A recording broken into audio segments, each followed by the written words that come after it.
এটি উপশহরের একটি নির্জন এলাকা। অক্লান্ত পরিশ্রমের পর একটু অবসাদ গ্রহণের জন্য ভ্যান চালক পলাশ গাছের নিচে থামল। গ্রীষ্মের এই প্রখর রৌদ্রে শরীর যেন একেবারে ঝিমিয়ে গিয়েছিল। সাধারণত অল্প আয়ের মানুষগুলো বারবার তাদের টাকা পয়সা গুনিয়ে দেখতে ভালোবাসে।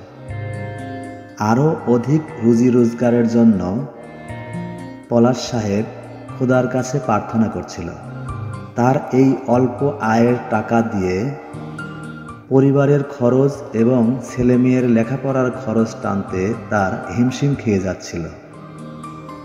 তাই তিনি খোদার কাছে আরও কাকুতি মিনতি করেছিলেন অধিক আয়ের উদ্দেশ্যে। কিন্তু এ কি হাল! শকুনেরা যেন ওত পেতেই থাকে। দেখতে দেখতেই বিপদের আশঙ্কা সামনে এসে দাঁড়ালো। ইনি একজন বখাটে ছেলে।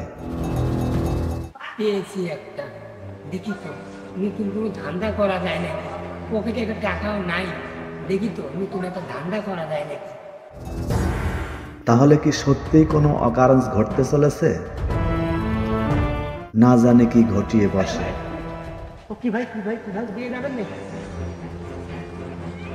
ভাই করতে হবে বসাতে যাবেন? বর্ষাদের তো ভাই যাবো, ভাড়া 20 টাকা দেবো। আচ্ছা 20 টাকা দেবো, চলো। বুঝলাম। সাধু সেজে কোথাও যাওয়ার উদ্দেশ্যে যাত্রী হলো। তো দেখা যাক কোথায় নিয়ে চলে। সম্ভবত নতুন কোনো কায়দায় কোনো সুযোগ খুঁজছেন। ইতিমধ্যে তারা 2 কিলোমিটার পথ অতিক্রম করে ফেলেছেন। এই তো সহজ রাস্তা। না এটি ঘুরে এবার আপনি ছিলেন না, এই সহজ রাস্তা, এই পথে যেতে হবে। না ছিলেন না। আরে ভাই আপনি এপাতে মেলা ঘুরি হবে, এই পথে সহজ রাস্তা। রাস্তার মাঝেই দেখতে পাচ্ছি তারা বাগবিতণ্ডে জড়িয়ে গিয়েছেন। ছেলেটি ভিন্ন একটি রাস্তার নির্দেশনা দিচ্ছেন। শুরু হলো ভ্যান চালকের সন্দেহের বীজ বপন।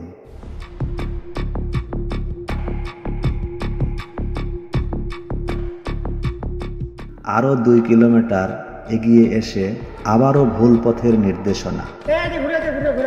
ভাই বর্ষাটা এদিকে, আমি শুনো এদিকে ঘুরো। না ভাই বর্ষার রাস্তাতে এই পথে যাবো। ঘুরে যাবে। আমার পাগল পাইছে, আসলে ভাই বর্ষার রাস্তা এই পথে।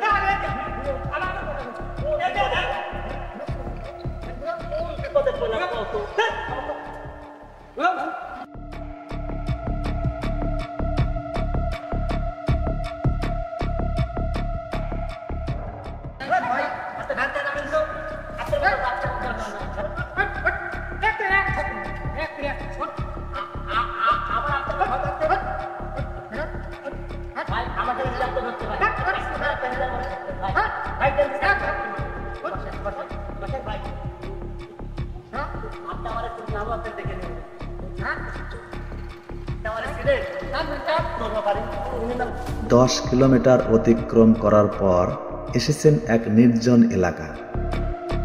এটি সাধারণত একটি বিল এলাকা। এখানে মানুষজনের চলাচল খুবই কম। এই তো দেখতে পাচ্ছি কোনো এক নেশাদ্রব্য জিনিস তাকে জ্ঞানশূন্য করার জন্য নাকে মুখে মারা হয়েছে।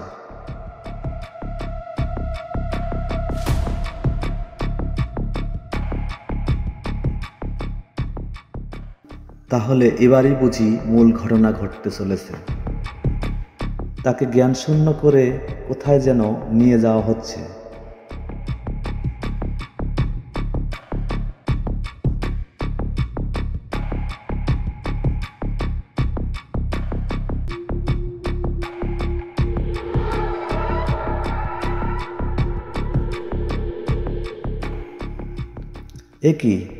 এ তো দেখতেছি তার ভ্যানের দিকে আকর্ষণ। তার মানে সে কি ভ্যান নেওয়ার উদ্দেশ্যেই তাকে এভাবে জ্ঞানশূন্য করেছে? অর্থ মানুষকে এত নিচে নামাতে পারে? সামান্য একজন ভ্যান চালকের আয়ের উৎস, যার একমাত্র ভ্যান, সেটাও কি এরকম ভাবে হারাতে হবে তাকে?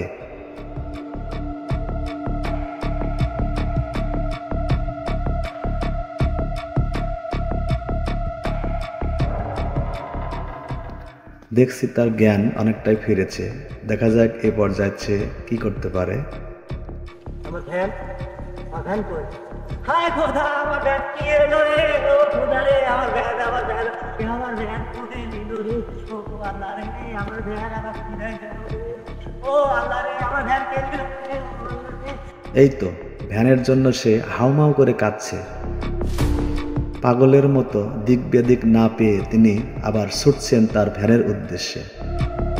হ্যাঁ, অবশেষে রক্ষা পেল না সেই ভকাটি ছেলে। খুব সাহসিকতার পরিচয় দিয়েছেন ভ্যান চালক।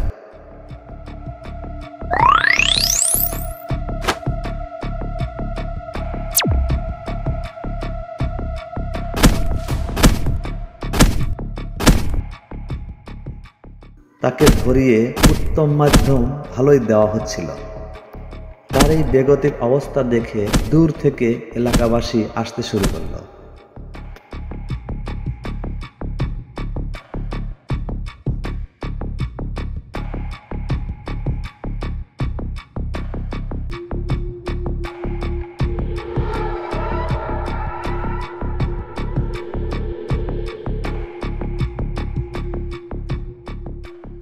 চালক সাহেব তাকে খুঁটির সাথে লটকালেন। এমন সময় গ্রামবাসীর পোলাপান এসে তাকে উত্তম মাধ্যম আরও বেশ কিছু মার তাকে মারা হলো। কথায় বলে, চোরের 10 দিন, সাধুর 1 দিন। প্রিয় ভ্যান চালক এবং অন্যান্য যানবাহন চালকগণ, আপনারা যখন রাস্তায় চলবেন অবশ্যই চোখ কান খোলা রাখবেন।